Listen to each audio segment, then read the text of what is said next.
नमस्कार दोस्तों, मैं हूं पराग देसाई और इस वक्त आप लोग मेरे साथ हैं मेरे टैलेंट स्टूडियो पर जो है फतेहगंज बड़ोदरा में।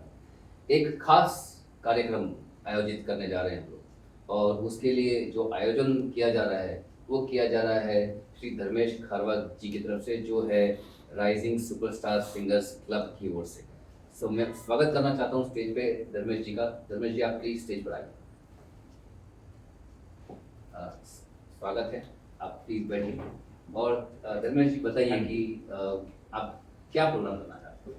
हम लोग जो भी हमारे बड़ौदा शहर के अंदर जो भी कराओके सिंगर्स है, बाथरूम सिंगर्स है, प्रोफेशनल सिंगर्स है और जो भी प्लेबैक सिंगर्स है, जो भी अपने सिंगिंग लेवल से आगे बढ़ना चाहते हैं, उन सब के लिए एक ये थियरी एंड प्रैक्टिकल के साथ हम एक वर्कशॉप का आयोजन करने जा रहे हैं।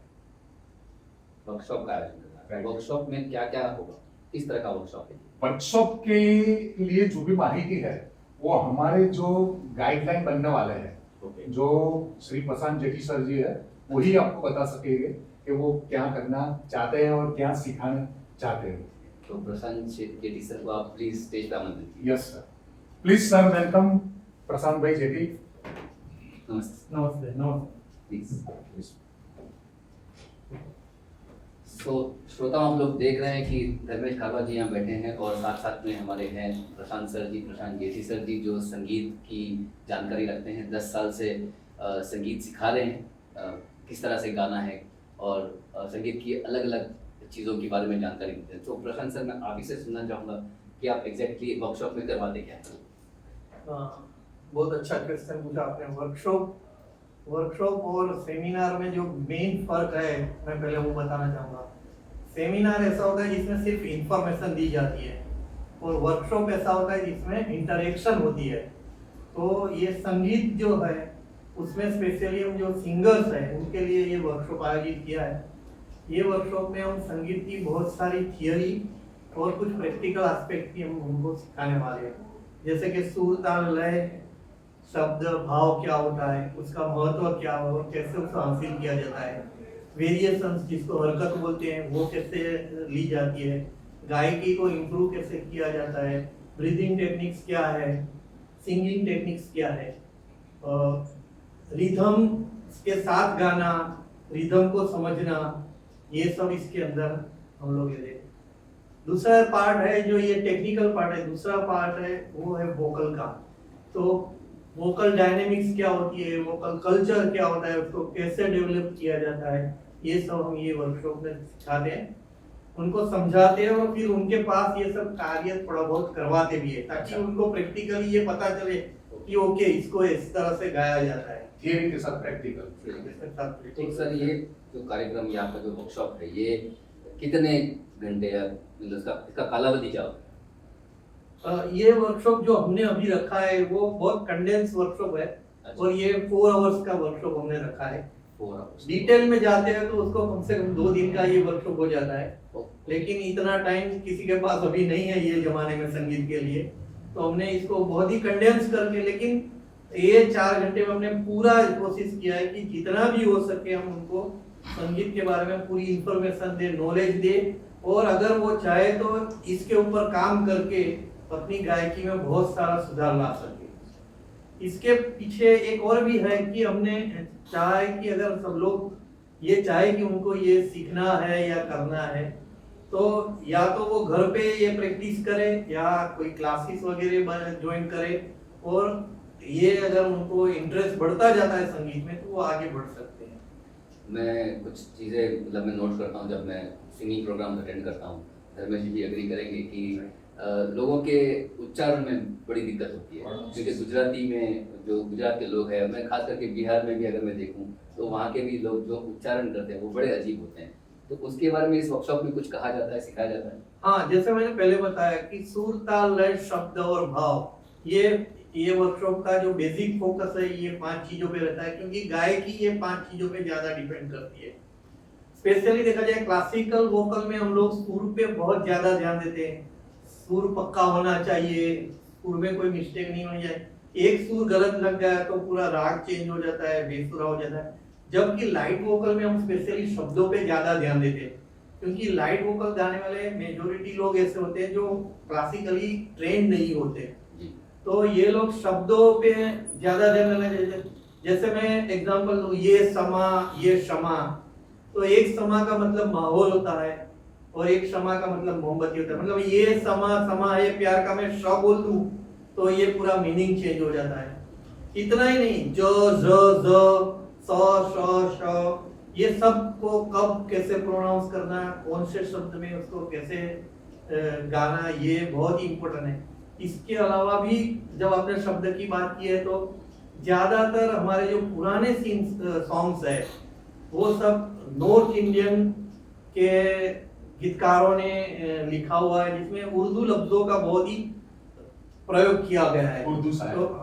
तो ये उर्दू लफ्जों का प्रोनाउंसिएशन भी इतना ही इम्पोर्टेंट रहता है जब हम गाना गाते हैं। तो जब ये वर्कशॉप चलता है, अब जैसे आपने समा क्षमा की बात की, तो अगर कोई उसको पकड़ नहीं पाता तो क्या उससे आप क्षमा मांगते हैं? उससे भी क्षमा ही मांगनी पड़ेगी और कुछ नहीं है। तो सर और थोड़ी सी बारीकियाँ कुछ बताएंगे तो क्या है कि हम लोग ऐसा कुछ वर्कशॉप जो आप करना चाहते हैं तो उसको हम और बड़े पैमाने पे भी कर सकें। देखिए इसके अंदर जो मैंने बताया कि हम गायकी, तो एक्चुअली क्या होता है कि जब गाना कोई गाते हैं तो स्वर लगाने के अलग अलग तरीके होते हैं। कभी बीन लगा के स्वर गाते हैं, कभी कण लगाते हैं, कभी मुर्कियां लेते हैं, कभी खटका लेते हैं। ये सब हरकतें होती है जो गाने को बहुत ज्यादा इम्प्रेसिव बनाती है, या तो मीनिंगफुल बनाती है, या तो ऐसे कहो उसमें भाव लगाती है।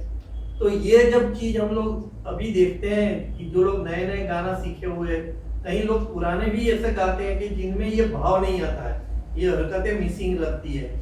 तो ये वर्कशॉप का एक बेसिक फंडा ये भी हमने रखा है कि जो लोग गाना गाते हैं तो अगर ये लोग वो समझे और इसकी रियाज करे, प्रैक्टिस करे, तो उनकी गायकी में और क्या आता है। तमेश भाई, आपसे एक सवाल था। हाँ, बोलिए सर। आपने इस स्टूडियो का चयन क्यों किया? हमने ये स्टूडियो इसलिए चयन किया कि नाम ही रखा है टैलेंट स्टूडियो, यानी जो भी यहाँ सिंगर आएगा कि कोई भी आएगा, उनको यहाँ अपना टैलेंट बताने के लिए ये जगह है। तो हमारे जो भी यहाँ पे सिंगर्स आएंगे लर्निंग के लिए, तो ये हमारे एकदम लिमिटेड सीट्स में हम ये वर्कशॉप ऑर्गेनाइज करने वाले हैं। तो यहाँ का जो एटमॉस्फेयर है एकदम शांति प्रिय है और हम एकदम शांत एटमॉस्फेयर में हम सबको सिखा सकते हैं। नहीं, मेरा पूछने का कारण यही था कि हमारा जो ये स्टूडियो है बड़ा कॉम्पैक्ट सा है। नहीं, बिल्कुल नहीं। 30 लोग ही बैठ सकते हैं इसके नहीं, अंदर। हमें 25% ही चाहिए। अच्छा, 25% को हम फुल कॉन्सेंट्रेट कर सके, उनको लर्निंग करवा सके, यानी जो भी सिखाएंगे वो सब शांति से सुन भी सकते हैं। ज्यादा क्राउड होगा तो बहुत धमाल होगी, क्योंकि बातचीत करते रहेंगे, बीच में डिस्टर्बेंस होता रहेगा। लेकिन 25% के साथ अगर हम करते हैं तो सर जी जो सिखाएंगे वो सब लोग शांति से सुन पाएंगे और सीख पाएंगे। इसीलिए ये जगह एकदम बेहतर है ये वर्कशॉप करने के लिए। तो कौन सा दिन आपने तय किया है? हमने 16 तारीख जो सैटरडे आता है शाम को 4 से 8 बजे के अंदर हमने ये वर्कशॉप का आयोजन किया है। 16 मई की बात कर रहे हैं? 16 मई नेक्स्ट मंथ में, अगले महीने 16 मई में Right. आपको रखना है ये प्रोग्राम, और शनिवार आता है शाम को 4 से लेकर के 8 बजे। रात को 8 बजे।